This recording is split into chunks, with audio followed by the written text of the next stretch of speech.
kanzi kuleyo. Uthi Mzwakhe ukhala-ke ukuthi umcoshile kuSwalimo, so ngibuka lokuthi nginifake nani nitikhulumele ndisibe on record. No, ngicela-ke ukuthi kuleyo faka bonobhala be-movement. I think they can answer that one. Okay. Yes, leyo ngeke iphendule ngibathi ayiphendula bonobhala. Okay. I think just well on it. All right. Yes, ngiyabonga ke manje. Mr. Mien, so ungatikhulumela ke babe.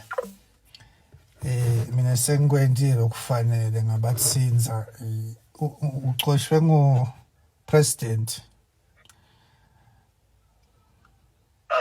Enkosi njengoba umuva Magawugawu abaleka angithuphaca ngale NEC. Yeah, ngoba kufuna ngibe clear lana mina ukuthi nginifake nobabili. Ngathemba ngishito ekucaleni lokuthi this is a matter of public interest. Oh yeah. But ngifuna ukuthi abantu bathi vele ukuthi kwentekani ukusho wena uthi ucoshiwe, ucoshwe kanjani nangomhlonishwa ngalawo yabaleka.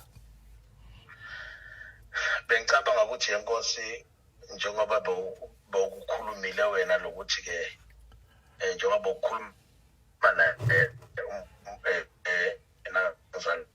Magawugawu ukuthi ke akabe crossbara le story shibe balanced nathi sikhulumela sinayo bese kukabi ke naku soyabaleka ke sobhaca ngabo secretary bakhe ukuthi ke abasale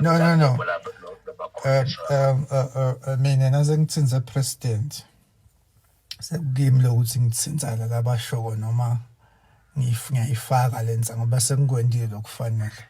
Mina nginika wena lelithuba nya lokuthi khuluma wena uthini. Angitsaka iphiki lendzaba ukuthi ayiphendule ngilabanye. Ichaze wena ukuthi ichaze wena ukuthi ucoshelweni kaSwalimo ezimzwakhe mina. No. Angithi lokho lebesolo kuchubeka inkosi la kuqala Magawugawu ku family meeting akhuluma ngokuthi kunencwadi leyabhalwa leya restore comrade Brian Chairperson wakaManzini ukuthi abuyele ku movement. Cabanga ukuthi leso sento leso ke samphatha kabi kakhulu wasimelane ikakhulu la khona waze odalula ligama lami ku family meeting entweni lebe ingafanele ukuthi mhlambe ngaba wayenda bekufanele ukuthi iSwalimo i-treat internally. Bathi ke ngibona ukuthi umuntu ke uma ngabe ase emoyeni noma aphezu kwamaplani ekona emagama ebantu aqabanga ukuthi ke utalona lonakade akusahamba ngale ndlela leyo.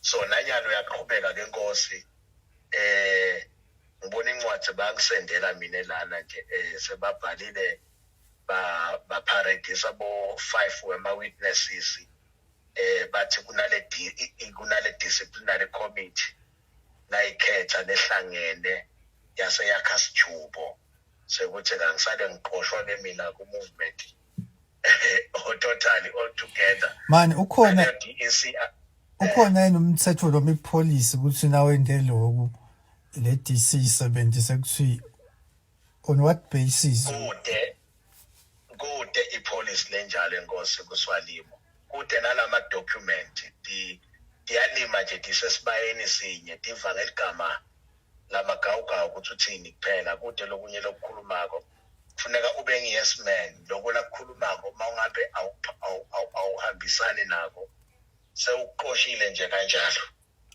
Nakule disciplinary committee angake ngiye nekuya kuyo akakangibite nekungibita lokuthi nje ngingene beve my side of the story. Ude sebakhiphile nje bona hawu soqoshiwe kuSwalimo for 3 years ngaphindza ulibeke la. Kwendekani lapha kuSwalimo mina yini lokuba ngathi kulamalanga ngathi niyacoshana niyasuspendana nasive kumbe nebalandzeli beni bato understand ngoba ngibukela ukuthi asente i-audio interview bato vela bona sikwendakalana. ngicabanga ukuthi eMswati abona ukuthi ke Magawugawu so unkwilisile lo mkhumbi wonke not weSwalimo as such lo mkhumbi westrategy not mina kuphela baningi ama-leaders nakhalile from the NEC Comrade Siphetho nabusimayisela bakhala kakhulu ukuthi ke no sengeke bakhona babo yes men baMagawugawu ngakhala nami wakhala na Comrade Brian ama-leaders lawo akhali membership khala ema-leaders wakhala na MCO National Chairperson nazana MCO Chairperson Mzwakhe Dlamini maningi ama-leaders nasakhala langakafiki uvela la ku-media ukuthi hey nakulana sentiwa njena nasithi sicosha Mr Jones naku sekuvela noPolion uyabona nawubuka wena ngoba thina siyi-media nawubuka wena i-leadership style yaMagawugawu neyaMswati ihluke kani? Engakusho ukuthi ingcono kakhulu nengwenyama yaMswati ingcono kakhulu i-leadership yenkosi. If ever we would give another person like Magawugawu president I won't lie to you. Ushongani myeni isikhala abantu bakhala kangaka ngengwenyama bese uthi seyingcono leadership yayo kuneyaMagawugawu? No. Ingcono le leadership ngoba akhona ama-document lasigayidako la kuyi-constitution lesikhala namhla ngana kayilandzeli ngetulu kwayo. Yebo ke mana sikhulumi leto Dlamini but ke uright mawuthi ungetulu kwayo ngile constitution futhi ke lena lesayiyekela siMswati thina yambeka ukuthi abe ngetulu kwayo. We understand that at least lama powers lawa exercise abo akhona lapha drafted kule constitution. Uyabona noma ngabe umuntu bamthatha bamisa estoksini noma bamendisa ini ukhona luhlaka loluncane iclose laba yentako bathi siyithathele la kasimelane lana iSwalimo ma backup singers safuna sihlukanise enyalo i-movement ne-group umduduzi nezingcebo zaMagawugawu. Lokusho ukuthi nje nakungathiwa yaMswati lamahle sinamzwakhe wakamyeni lapha sikhuluma indzaba nakungathiwa nje semoyeni phela sek-interview la angithi siceda kukhuluma Magawugawu siyaxoxa nje mina semoyeni ngikutshelile bo sekucale kafaka Magawugawu kanitshela ukuthi singene emoyeni. No ngithi ke sisaxoxa sisaxoxela nje ngithi ngakunikeza i-proper interview lekahle. Hayi ke myeni shoko ukuthi ke kukahle ngoba sikhuluma Maswati lamahle ngisabuta nje nakulomnye umbuto kombuta bawe ekugcina ukuthi njengoba sewuke wasebenza naMagawugawu waphinza waphila naseTingundleni ngekubuka kwakho langathiwa nje naku kuyavotwa ungavotela bani? Awuphinze Nkosi ngicela umphinze ngithi nakungathiwa nje yalo siyelukhethweni anithiwa lati lukhetho naye ingwe ngiyakhathela Dlamini wekunene ngithi nakungathiwa siyelukhethweni noma siya ku-referendum so wena ingonyama ngala nanguMagawugawu ngala ungakhetha bani? Leni ngakhetha ingwenyama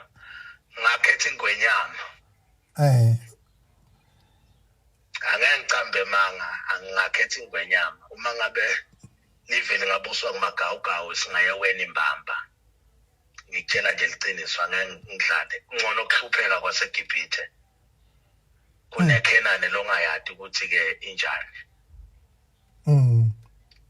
Uyabona lapha i-double Gibhithe leya yasimelana angikhulumi ngeSwalimo ngikhuluma nje naMagawugawu. It's a double blow for eMswati. Ya ke basotla mahle lana ke ubeke nje ingwenyama ngala ubeke Magawugawu uthi ke vota mina ngamane ngibuyele ngagcoka simehlwane Nkosi. Yes. I would say it straight without fear or favor. Kaja so uyabelieve la democracy. Ngiyabelieve democracy ngisachubeka nemzabalazo. I will be active on the ground. Ngiyaqhubeka futhi ngeke ngicoshwe kuSwalimo. iSwalimo yamaswati. I'm still a member yeSwalimo. Ngiyaqhubeka ngibe visible on the ground. Ngisazawushukwa, ngisazawunukela i-tear gas, ngisazawuva umzakhe wamaphoyisa emhlane akunankinga. Ngeke mina bhuti ngicoshwe kumuntu lohleli eCanada nyalo from UK to Canada. I think inimbonile ku-video la khona bekasephakhi adlala eCanada. Kwathiwa Magawugawu in Canada. Thereafter ngefoni nje in Canada from England. Thereafter you thought ngiyamqosha bani, ngiyamqosha Mzwakhe no. It can't be like that Hlabeni. Asibantwana phela. Sibonga kakhulu ukukhulumisana nawe. Ngqosha nangayiphi leyo document leyo. Sithemba Minister phinde sikhulumisane nawe. Ngumzwakhe wakamyeni ke masotla mahle. Lana ke freedom of expression lana njengoba nitivela kuti censorship ya uthi myeni yena angamala khetha ingonyama thina ke sitinzanise sikunika le platform uthi kukhulumele asikufake emave emlonyeni so that abantu batokhona kubona imedia isebenza lokho masotla mahle ya screen noma ngabe kuthiwa kufuneka idemocracy yaba screen abaholi siba screenele ukuthi nikhone kukhetha kahle asati kuyahamba kanjani nakhona lapha yana nakuyagcina kunabo referendum indzaba yayo ke idemocracy labanye kuyawukhanza sebakhetha ke yona ingonyama labanye bakhetha emaphathi ngiyo ke le democracy la kakhuluma ngayo bekachaza manje lana simbuta wona imibuto enake ngomzwakhe wakamyeni ngizwele Martin Dlamini kaSwaziland News lonifela lona mbili lishonile Dlamini ngicabanga ukuthi naku lokho official Nkosi kude lokufihlwako kuliqiniso lokuthi vele ihlalile iDC leyo ibuka le lokwenteka kule issue yekubhala incwadi lebe ku allegedly forged by Comrade Mzwakhe ibe seyayiletha vele verdict kwekuthi cabangane le verdict sitholile namhlanje officially nasi ka NEC kune agenda nje Nkosi lekumele ikhulumise nsambama siyethola nathi sithola ama question elachamka ka Times asakhuluma ngayo lenzaba sesiyabutana ke ukuthi awu sefika kanjani ku Comrade Mzwakhe singakayikhulumisi because kusede resolution ye NEC on the matter lobe sekuyendeka ke sikhanze ukuthi deputy NCO chair lekungcomrade Hlophe uthi nakayithola kulobeka ngichairperson wale DC wabuta ukuthi ayinde njani wasuka chairperson wathi thumela labo laba sisidi lapho waseyithumela ke na ku Comrade Mzwakhe prematurely akhona ke vele ama recommendations lawo kuleyo ncwadi angathi ukuthi kule verdict akuseyincwadi angathi usiboso yitholele Nkosi bengakuniketa kepha lokuliqiniso kwekuthi lamhlanje sambama CNC sikhulumise bese the resolution on that letter ukuthi we uphold lama recommendations ale verdict noma senda njani bese sesibhala incwadi le formal to Comrade Mzwakhe on that particular one ngiyacivile in the open ikhona ka Times if you're interested I can send you the same verdict lesengabi official ide resolution ye NEC ngakusenda le agenda ye NEC manje ngeke kube kahle lokho because isenga discuss wakuse internal issue but I agenda ye NEC ku standing meeting lesiba khona every Tuesday ngiyabonga Nkosi.